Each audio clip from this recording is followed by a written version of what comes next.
This Montreal musical theater really started with a desire to tell a story I never saw as a child.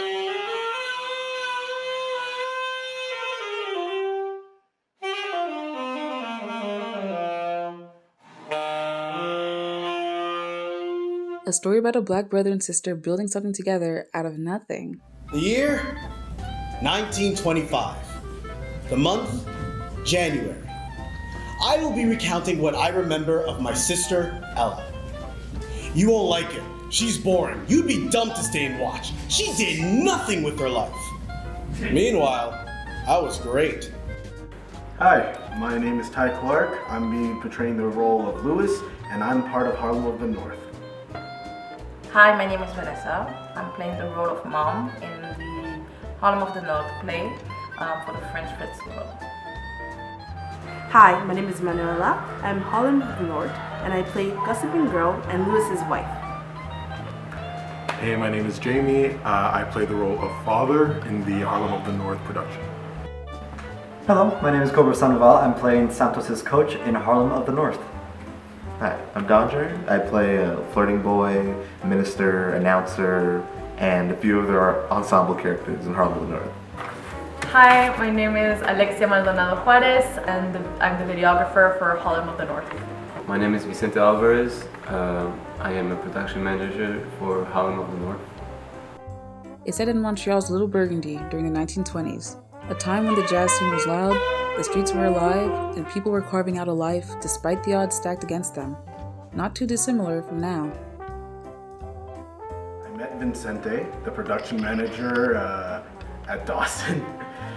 I was at the gym. I was working out. I also didn't buy a pass. I'll fully be honest, I didn't buy a pass, but I wanted to work out anyway.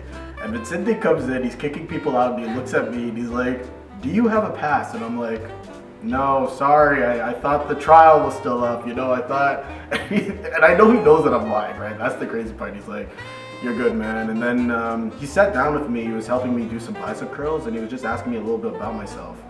And that's when I mentioned, I'm in acting, I'm in the theater program.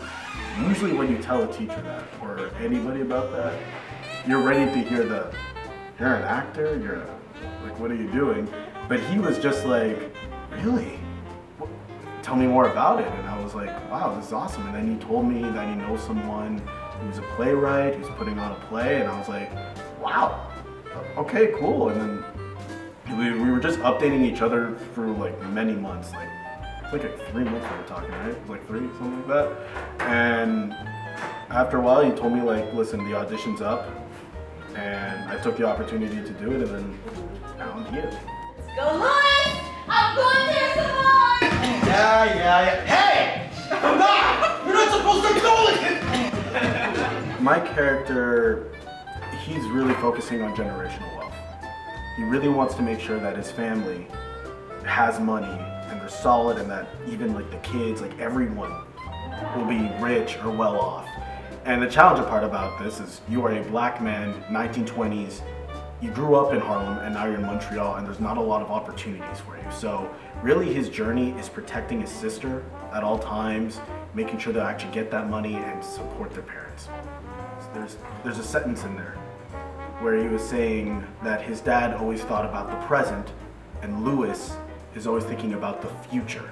I don't know, for me I feel like, especially Lewis is like 20 something, right? He's 20 when at the start of the play, and you're already thinking of generational wealth, how to actually overcome that obstacle, how to support your family. It was honestly just a powerful thing, and I think honestly a powerful message. I honestly hope that when I say that and when people hear that, I think for some people when they first hear that line, it's gonna impact them a bit more than others. Because like really, even for me, I don't know, just that one sentence already has so much history in it. Year 1927. Who cares about the month?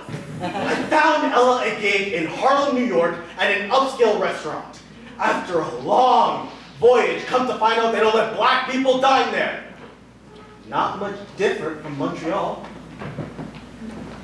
Where's the entertainment? Ornaments on the wall. It didn't feel worth the money anymore, but Ella was worried it might stain her name if she didn't perform. It wasn't a baseless worry. She would get blacklisted. For our future gigs, I did my research and made sure she didn't say anywhere like that again.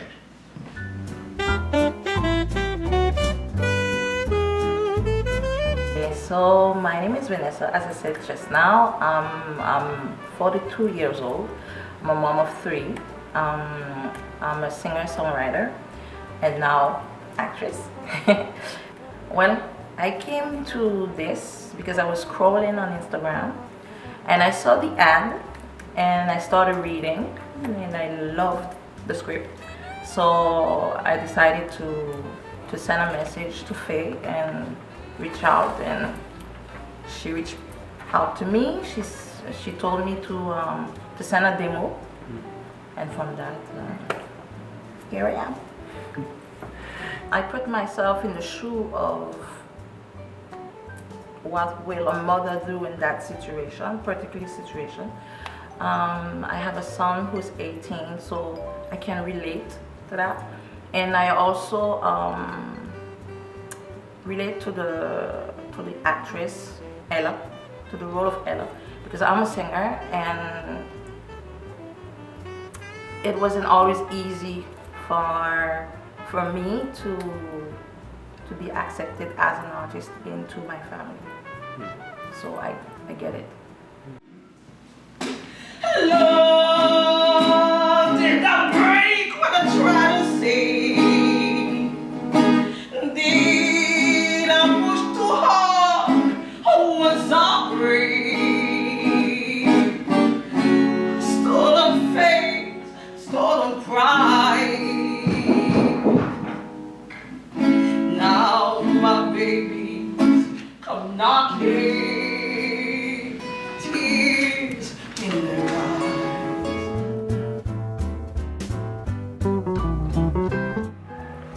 So hi Manuela, so before anything, I would like to know, do you have any pre-shows, rituals, or superstitions? I try not to eat anything too spicy before, because it ruins my voice, so I don't like eating, even though I love spicy food. I would eat it every day. When I'm in rehearsals, I force myself not to eat anything spicy until the show is over. Yeah. Then at the end I get a treat, and that's my pre-show ritual.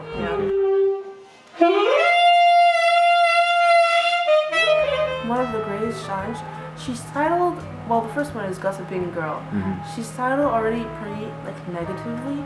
I think one of the challenges was bringing out her naivete, you know, showing that probably she's not doing it out of mean, she's just doing it at fun, and she realizes after that maybe what she's saying in her gossiping has impact on other people, which is also a good thing to talk about.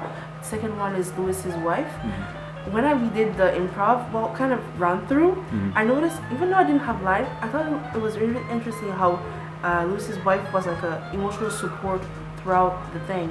When, for example, Elle thought something happened, and she was sad about it, I was there for her, and it was really nice to be there. Even though we weren't saying anything, the eyes could tell anything, and it was really nice to portray that. And one of the other things is probably the dance is gonna be so cool. We haven't worked on it yet, but I'm excited for it because it's gonna be such a so cool. I'm really excited for that.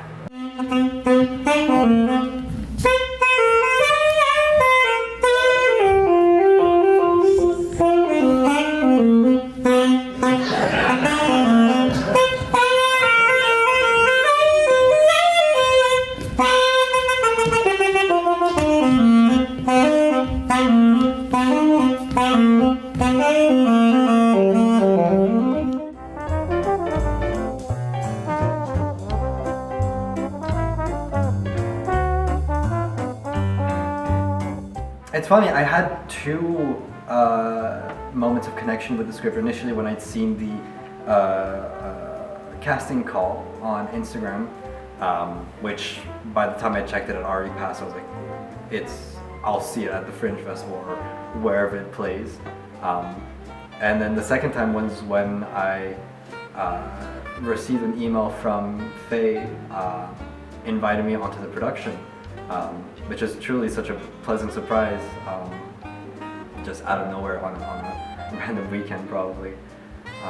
And then reading the script, it was a fun discovery in many ways, because there's not a lot of pieces that dive into jazz culture and music culture especially. There's a lot of pieces that play around with it as like an aspect of the show, but not many traditional theater pieces that really focus on it. So it was truly a joy to watch and to read. There's a lot to take away, especially even for like a first version of the script.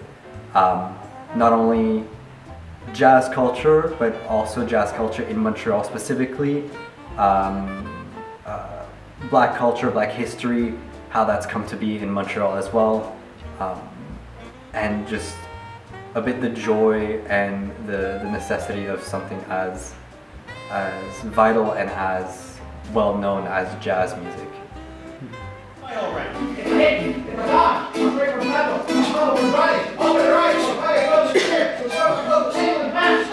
love this! Who are you right now? His #1 fan!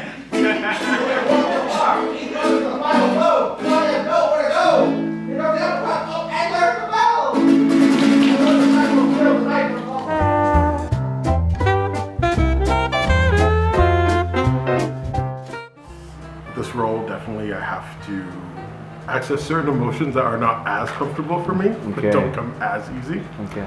Or I guess they do, but there's a depth to emotions. There's a surface level and there's like the deeper levels. So accessing some of those deeper levels is challenging in a good way though. I think the big moment with my character is the slap. It was him in the church getting really upset at Ella and slapping her. And that is, I think, a pivotal moment for her arc in a way. And also my character, who is, a bit of caring frustration, I would say. Maybe a bit misplaced, but a caring frustration. I think this is a beautiful story. I think there is a lot to be said about the bonds that we have with family. The closeness of Ella and Louis, I think is a big theme. But also just the fractured dynamics of their parents as well, and how they've had to, because in their journey afterwards, they kind of reparent themselves, they get to kind of, in their own journeys, right certain wrongs. And we can all do that in our lives, despite our parenthood, despite, we can all kind of rewrite our story at any time. What are you doing? Nothing. You're talking to boys in the Lord's house. Set an example. You know that there are much younger women than you in this church. Ella, don't let these boys sweet talk you. Like your son. Like your son! Let's not make a scene in front of everyone. Hey, go on. She needs to learn to be careful. I won't have her ruining her life with foolishness. She will learn, but not like this and not in church.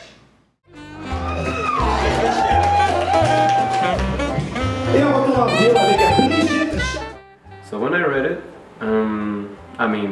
Faye was talking to me and says that she wanted to implement a boxing thing because I love boxing. I box a lot, and I was like, wow, okay, cool. And I read the script, and I was very surprised that it was about jazz. She talked to me about the story of it, and that how jazz came to Montreal, how there's like a sector like Burgundy that was there and that was like made from black artists that came here from the USA. And when I read the script, it felt like, my God, I did not see that a lot in Montreal. It's refreshing to see that there's new stories that we can talk about, and it represents Montreal as it is. The culture here has been also influenced by Black Americans coming to the city and do what's best, their jazz, and therefore also knowing that how we got the festival of jazz. How come we're the mecca of the jazz and we don't know about that story? I'll be honest, this is not an easy job, but I guess it's a lot about emails, a lot about organizing myself, things that I don't do a lot. I'm not organized like that, but to see my fellow co-workers, or how can I say, like my actors, that I see them doing the same, I'm like, man, you know what? It's worth it to be organized. It's worth it to ask for things. I haven't been a person who, not say cause problems to get what I want, but I was complaining about things happening to me. So for example, like if I don't have the coffee, if I have a dark coffee, no sugar, and I want it with sugar, I would say, nah, it's okay. It's dark coffee with no sugar, it's okay, life is okay. But having those actors rely on me to make this happen, I've been more combative, so I do ask my coffee with sugar. I guess so. And yeah, so I think what I grew more about is I think their sense of responsibility for people that rely on me.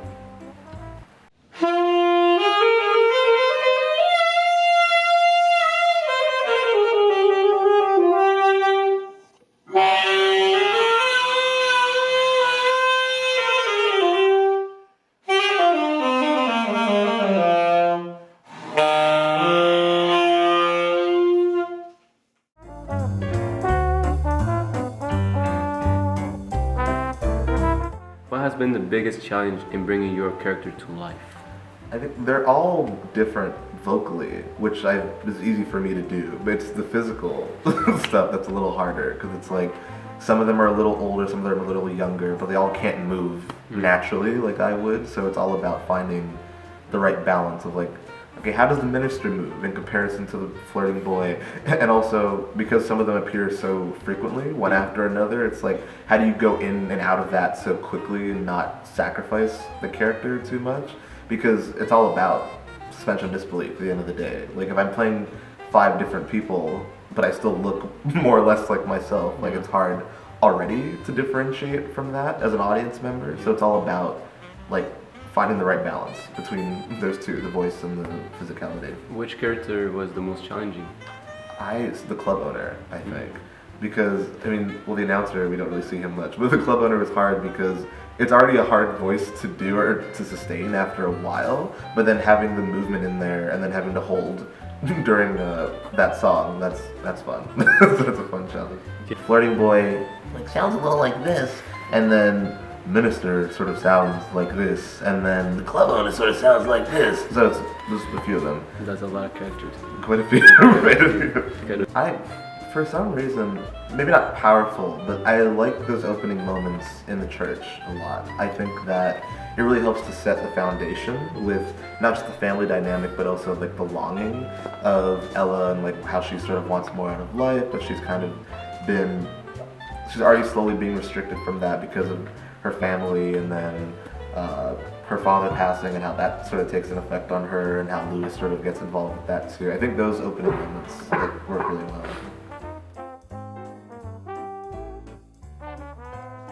I had a vision of a story that came from my own life. I'm both a Canadian and American citizen. I came here young with my Caribbean parents, and I've always felt a pull to the jazz scene in Montreal, which came from the same mixture of cultures I come from.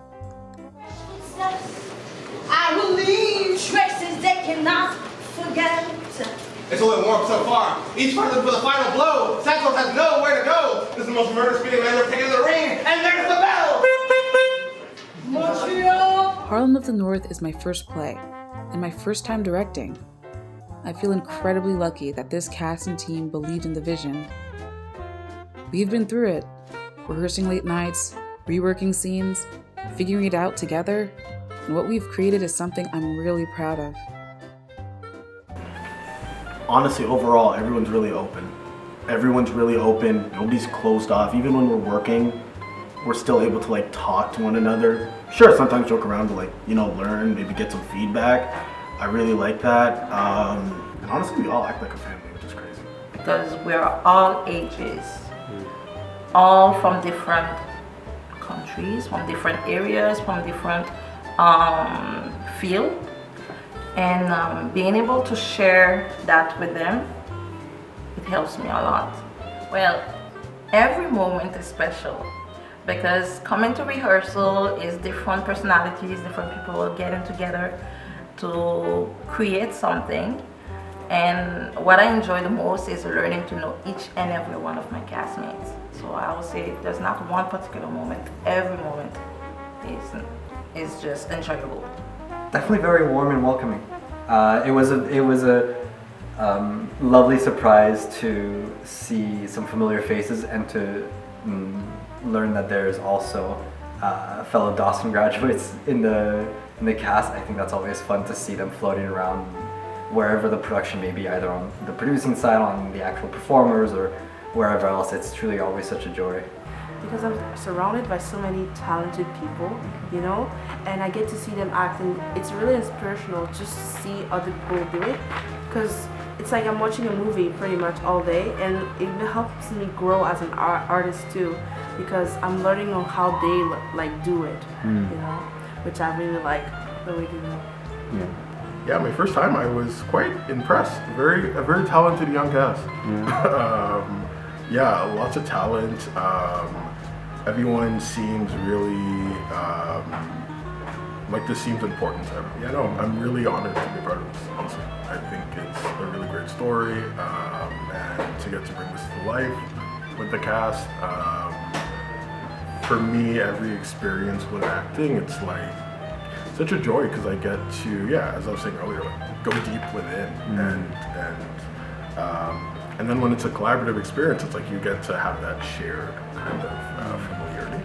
Like, I admire the cast a lot, but like the person I've had the most contact with is Faye, and I really admire Faye because like it takes a lot of grit and a lot of courage to do something. Well, to do something, period. Like mounting like a play, it's a lot of freaking work.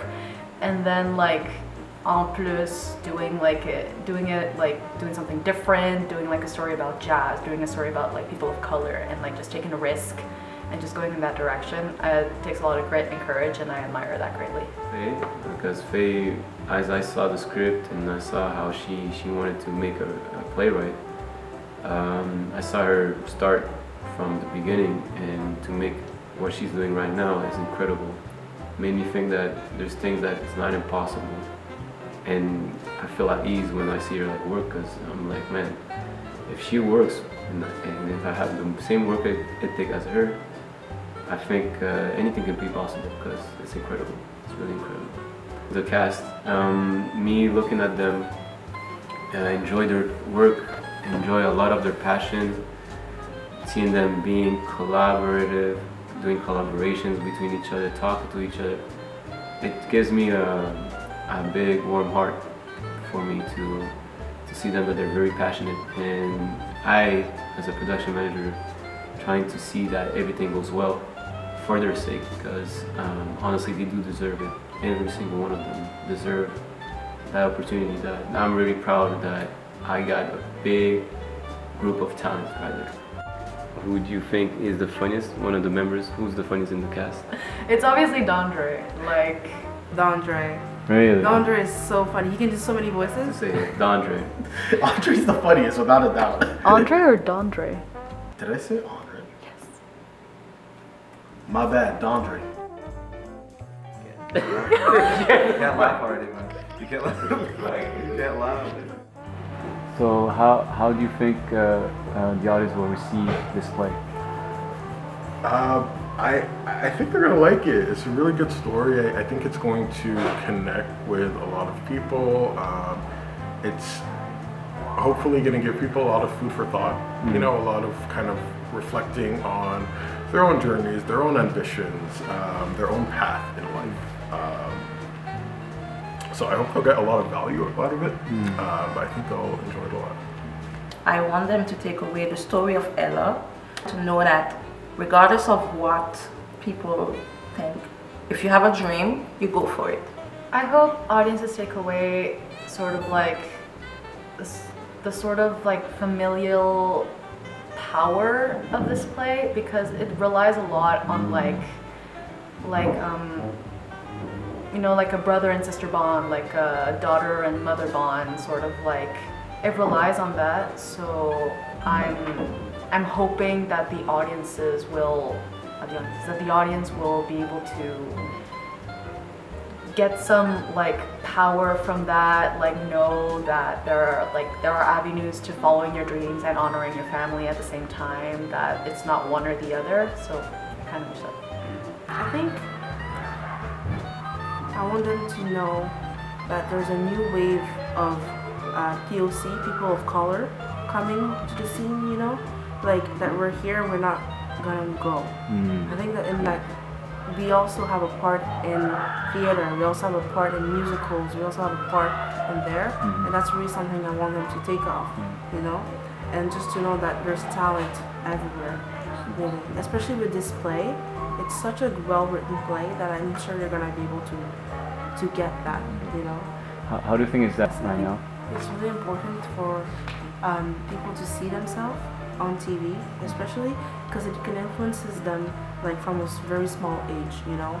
For example, I always saw people with like straight hair, for example, on TV, and I was like wondering why didn't I have straight hair, you know? And the only person I saw was my mom, but my mom also saw other people like, so it was always like a chain, you know?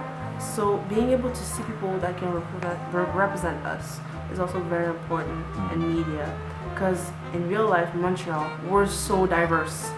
We are so diverse, which is not represented on TV as much. Of course, there are a couple of actors that are, but it's often the same ones.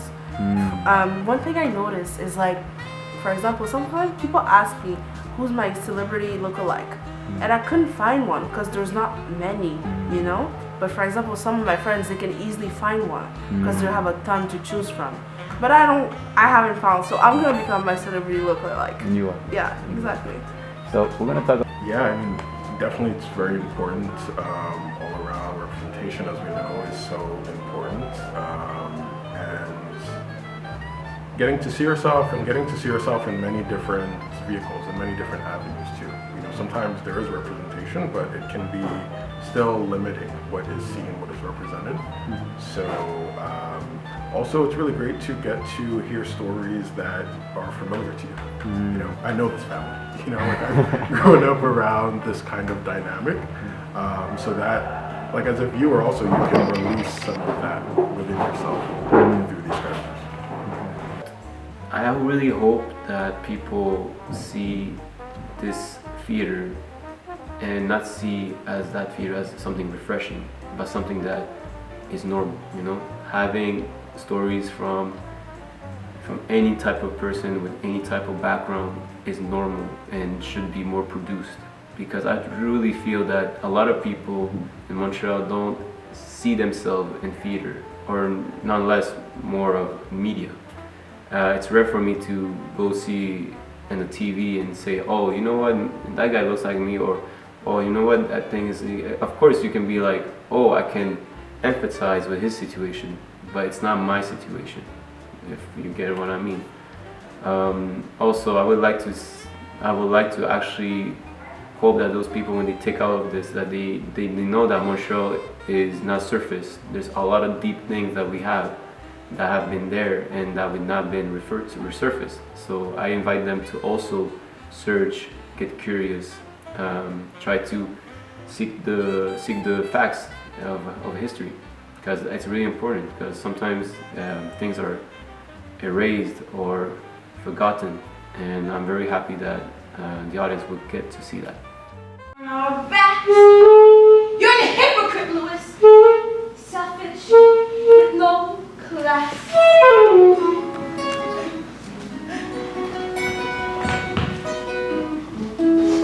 Does being proper mean being small?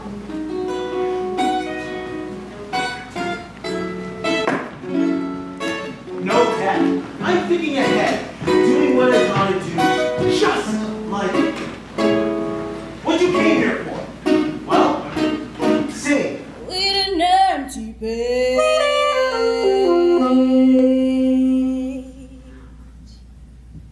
like heads, the dance is over.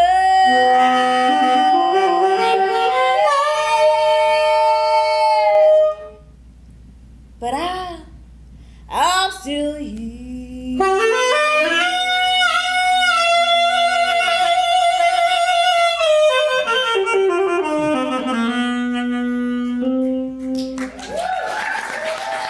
It's not just a play, it's a musical with live jazz music, original songs, dancing, love, tension, sadness, and joy.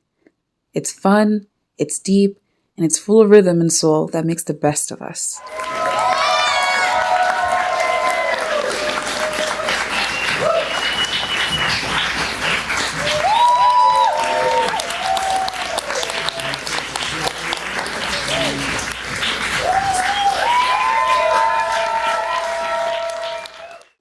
Follow us at harlemofthenorth.theater on Instagram to watch out for our next show.